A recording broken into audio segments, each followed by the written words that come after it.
ఇప్పుడు మనం డేట్ కాలంలో ఇయర్ మంత్ డేట్ అనేది రాద్దాం. ఇక్కడ లెక్కలో మనకి ఏంటంటే 2014 జనవరి 1 అనేది ఇచ్చారు కాబట్టి అది ఎంటర్ చేసుకున్నాం. 2014 జనవరి 1 పర్చేజ్ గూడ్స్ ఫ్రమ్ జైపాల్ అనేసి అంటున్నాం. జైపాల్ నుంచి కొన్న సరుకు పర్చేజ్ అరువు కొనుగోలు కాబట్టి మనం ఏం చేయాలంటే పర్చేజ్ బుక్ లో ఎంటర్ చేసుకోవాలి. జైపాల్ అకౌంట్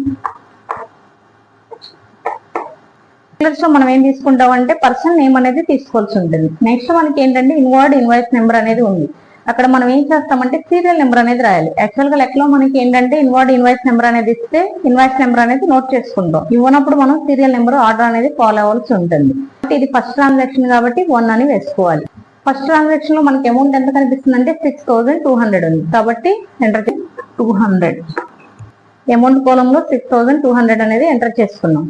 నెక్స్ట్ ట్రాన్సాక్షన్ మనం చూస్తే జనవరి 6న పర్చేజ్డ్ గూడ్స్ ఫ్రమ్ మహిపాల్ అనేసి ఉంది. మహిపాల్ నుంచి కొన్న సరుకు ఇది కూడా క్రెడిట్ పర్చేజే కాబట్టి పర్చేజ్ బుక్ లో ఎంటర్ చేసుకోవాలి. జనవరి 6 మహిపాల్ అకౌంట్ సీరియల్ నెంబర్ దగ్గర 2. సెకండ్ ట్రాన్సాక్షన్ లో మనకి అమౌంట్ ఎంత ఉంది అంటే 4000 ఉంది కాబట్టి 4000 ఎంటర్ తీసుకోవాలి. 4000 కాబట్టి 4000 రాసుకోవాలి.